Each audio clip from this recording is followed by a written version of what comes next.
నిర్వహించడం జరిగింది. సో చూస్తున్నారు సో చాలా పెద్ద ఎత్తున క్యాష్ కూడా వైసీపీ ఆఫీసులు కొద్దిసేపట్లో ఏసీబీకి సంబంధించిన ఆఫీసులు పూర్తి సమాచారం మీడియాకి అయితే అందిస్తున్నారు. సో ఇప్పటికీ కూడా లెక్కింపు అయితే జరుగుతుంది.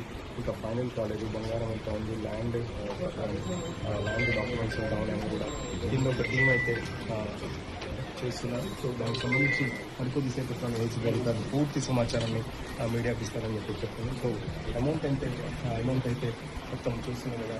దాంట్లో బంగారం గోల్డ్కి సంబంధించిన ఆర్నమెంట్స్ కూడా కనిపిస్తుంది. సో బంగారం కూడా కింద ఇతర ఆఫీసర్లు బంగారం సంబంధించి కూడా సప్లై చేస్తున్న పరిస్థితి. దాదాపు ఏసీబీకి చెందిన ఒక 20 మంది ఆఫీసర్లు చెట్టులాంటిలోనే దాడులు జరిగింది. సో ఇక్కడ దాదాపు 10 చోట్ల కూడా ఏసీబీకి సంబంధించి పెద్ద ఎత్తున ఆఫీసర్లు అయితే రైట్లో పడుకుంటున్నారు. సో ఇక్కడ చూస్తున్న దాదాపు 30 లక్షల వరకు పైన ఉంటుందని చెప్పేసి రేట్లో